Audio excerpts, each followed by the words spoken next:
안녕하세요. 노블리안 치과 교정과 홍수민 원장입니다. 교정 상담을 할 때 환자분들이 가장 궁금해하시는 부분은 단연 치료 기간입니다. 오늘은 교정 치료 기간에 개인차를 만드는 여러 가지 요인들에 대해 설명드리겠습니다.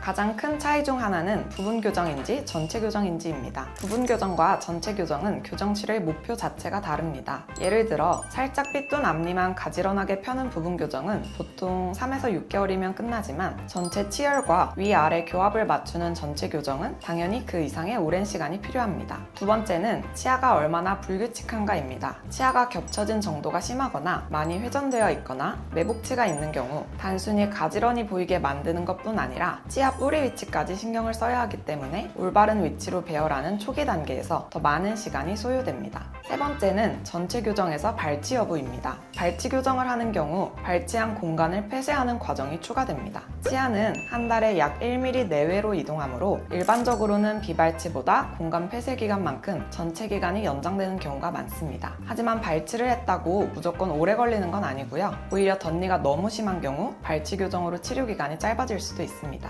그렇다면 비발치 교정은 항상 발치 교정보다 빨리 끝날까요? 라고 여쭤보신다면 이것 또한 경우에 따라 다릅니다. 예를 들어 적당히 삐뚤 치아들을 배열하고 전후방이나 수직 이동이 많이 필요하지 않은 비발치 교정은 비교적 간단하게 1, 2년 안에 끝날 수 있습니다. 반면 교정용 나사를 심어서 전체적으로 치열을 후방 이동한다던가 개방교합이 있어서 어금니들을 잇몸뼈 안쪽으로 밀어넣는다던가 아래턱이 작은 무턱을 교정한다던가 하는 경우에는 발치는 하지 않더라도 치아 이동량 자체가 많고 복잡하기 때문에 발치 교정보다도 오히려 오래 걸린다거나 길게는 3년 이상 걸리는 경우도 있습니다.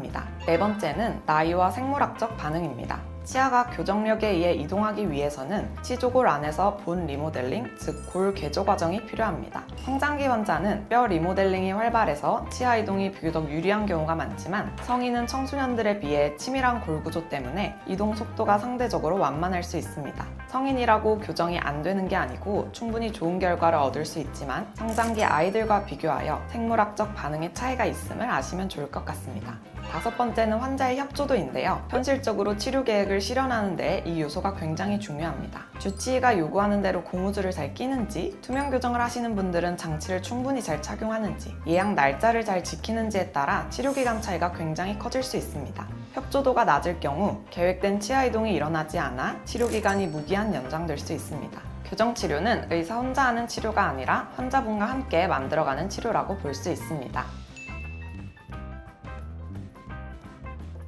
교정과 의사들은 조금 더 디테일한 부분들도 고려하게 됩니다. 치아 이동에도 난이도 차이가 있습니다. 치아를 살짝 기울이는 경사 이동은 비교적 빠르지만 치아 뿌리까지 통째로 평행하게 이동시키거나 치아를 뼈 안쪽으로 밀어넣는 이동은 훨씬 더 어렵고 시간이 오래 걸릴 수 있습니다. 즉 얼마나 움직이느냐 뿐 아니라 어떻게 움직이느냐도 중요합니다. 그리고 단순히 치아 배열의 문제인지 위아래 턱뼈의 위치 관계도 같이 개선해야 하는 치료인지에 따라 치료 기간과 난이도가 달라질 수 있습니다. 또한 잇몸 건강이 좋지 않거나 치아 뿌리가 짧은 경우 조직 손상을 방지하기 위해 매우 낮은 수준의 힘으로 치아를 더 조심스럽게 이동시켜야 합니다. 무조건 빠르게 움직이는 것이 좋은 치료는 아니고 장기적으로 안정적인 결과를 만드는 것이 더 중요합니다. 네 번째는 개인별 생물학적 차이입니다. 뼈의 밀도가 너무 높으면 치아가 이동하는 통로를 만드는 데 시간이 더 걸리고 골다공증약이나 일부 소염 진통제를 장기 복용하는 경우 골세포의 활동이 억제되어 치아 이동 속도가 느려질 수 있습니다. 또한 저작근의 힘이 너무 강한 경우, 소위 씹는 힘이 강한 분들은 치아 이동을 방해하는 강한 저장력이 발생해서 교정장치의 탈락을 유발할 뿐만 아니라 치아가 이동하려는 방향에 반하는 힘으로 작용하여 전체적인 치료 기간을 연장시키는 원인이 되기도 합니다. 이러한 개인마다 고유한 생물학적 특성이 동일한 장치를 사용해도 속도 차이를 만드는 원인이 됩니다.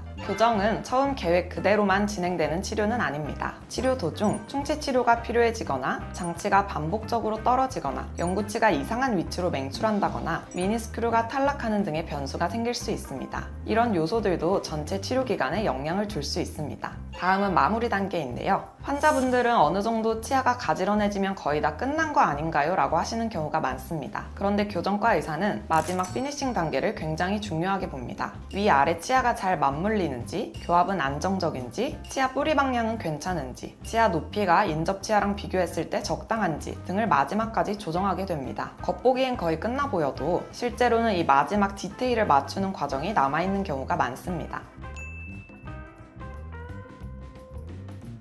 가장 중요한 것은 전기 내원을 잘 지키는 것입니다. 그리고 딱딱하거나 끈적이는 음식을 피해서 장치가 떨어지는 일이 없도록 해주세요. 장치가 떨어지면 치아는 원래 위치대로 돌아가서 교정 초기에 얇은 철사 단계로 돌아가게 되고 다시 두꺼운 철사 단계로 돌아오는데 2에서 3개월이 소요됩니다. 또 장치가 떨어졌는데 오래 방치하거나 예약을 반복적으로 미루게 되면 치료 기간이 길어질 수 있습니다. 그리고 고무줄이나 투명 교정 장치를 안내받은 대로 잘 사용하는 것도 중요합니다.